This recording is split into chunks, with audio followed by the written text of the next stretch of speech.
할렐루야, 다소니 커뮤니티 매일 묵상 함께 하겠습니다. 진리의 서기 쉬운 5번째 시간, 기도 담대함의 표현이란 제목으로 오늘 묵상 함께 하겠습니다. 요한 1서 5장 14절입니다. 그를 향하여 우리가 가진 바 담대한 것이 이것이니 그의 뜻대로 무엇을 구하면 들으심이라. 아멘. 오늘 본문 14절을 보면 우리가 주님을 향하여 가진 담대함을 말씀하는데요. 담대함은 헬라어로 파레시아입니다.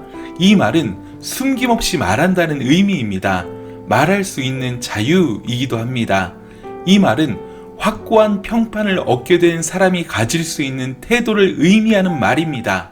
즉, 영생에 대한 확신, 부르심에 대한 확신, 구원에 대한 확신이 있는 사람이 주님을 향하여 갖는 자유롭고 솔직하고 확신이 있는 말, 이것이 바로 담대함이란 말의 의미입니다. 다시 말해, 영생을 얻은 그리스도인이 하나님과 대화하는 기도는 그야말로 거리낌이 없는 것이고 편안한 대화입니다. 숨김없이 자유롭게 편안하게 말하는 태도가 담대함입니다. 하나님을 향한 솔직하고 자유롭고 확신에 찬 말이 기도란 것입니다. 그러므로 기도란 내가 하나님 앞에 말할 수 있는 자유를 얻었다는 기쁨이요, 확신입니다. 이 확신, 하나님 앞에 이 평안한 마음이 있어야 합니다. 이 확신, 하나님 앞에 이 평안한 마음이 있어야 합니다. 그래야 기도할 수가 있습니다. 그렇지 않고 사람을 의식하면 기도가 어려워집니다. 하나님 앞에서 말하는 자유를 사람 앞에서 말하는 것으로 바꾼 것과 같습니다. 기도는 하나님과 죄인 사이에 아무도 무너뜨릴 수 없는 죄와 진노의 장애물을 예수 그리스도의 십자가로 헐어버리고 흔적조차 지워버렸다는 그러한 사실에 기초한 담대함이며, 이것이 담대함의 출발이란 것입니다. 히브리서 4장 16절은 말씀합니다. 그러므로 우리가 긍휼하심을 받고 때를 따라 돕는 은혜를 얻기 위하여 은혜의 보좌 앞에 담대히 나아갈 것이니라. 여기서도 같은 단어입니다. 하나님 앞에 은혜의 보좌 앞에 나아가는 자유로운 영혼, 즉 담대함입니다. 예수님은 우리가 당하는 시험과 우리의 연약함을 모두 다 아시는 우리의 대제사장이시기 때문에 그분 앞에 담대히 기도로 나아가는 것이 가능하다는 구절입니다. 요한 1서에는 이 담대함이란 말이 4번 나옵니다. 한번 살펴보겠습니다. 요한 1서 2장 28절에는 자녀들아, 이제 그의 안에 거하라. 이는 주께서 나타내신 바 되면 그가 강림하실 때 우리로 담대함을 얻어 그 앞에서 부끄럽지 않게 하려 함이라 라고 말씀합니다.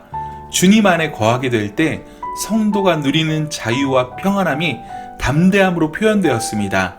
특히 이건 언제를 의미하는 것일까요? 우리가 후일엔 심판날을 맞이하게 되는데요.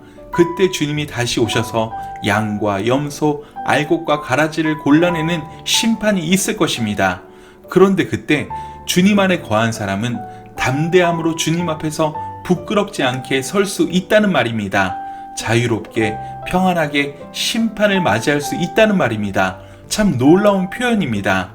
4장 17절에서는 우리의 담대함의 근거를 주님의 재림과 연결해서 설명합니다.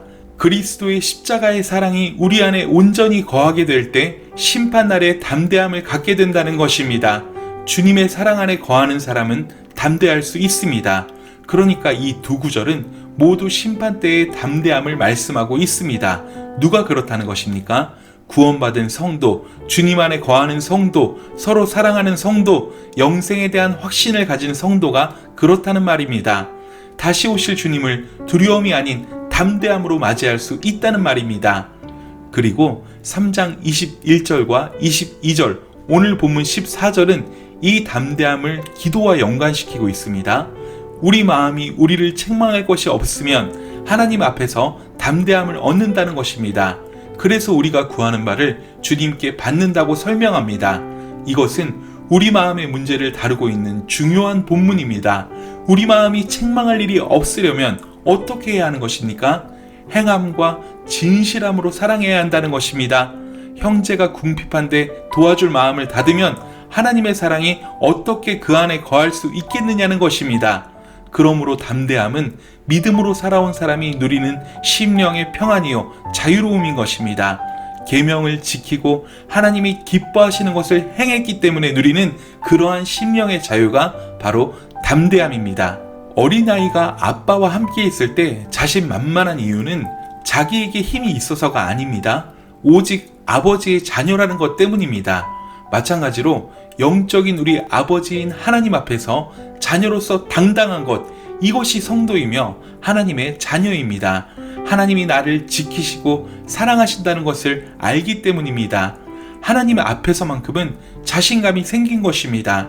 하나님이 나를 사랑하신다는 것을 믿으니까요. 이를 알기 때문에, 그러하기 때문에 생긴 마음이 바로 담대함이란 것입니다. 그러므로 기도는 의무가 아니라 특권입니다. 기도는 영생을 믿는 성도에게 주신 놀라운 특권입니다. 기도는 성도인 자녀가 하나님 아버지에게 말씀드릴 수 있는 축복의 통로입니다. 그래서 영생에 대한 확신이 있는 성도는 기도합니다. 여러분, 우리는 영생을 가진 확실한 하나님의 자녀요 그리스도인입니다. 그렇다면 이제 우리가 반드시 해야 할 일은 기도입니다. 기도의 삶을 살아야 하는 것입니다. 기도는 성도의 믿음의 표현이요, 성도가 담대한 신앙으로 승리할 수 있는 마스터 키요 힘이기 때문입니다. 여러분, 이 시간 기도를 결단하십시오. 오늘 하루도 기도의 삶으로 승리를 이루는 저와 여러분 되시길 간절히 소원합니다. 사랑하고 축복합니다. 샬롬.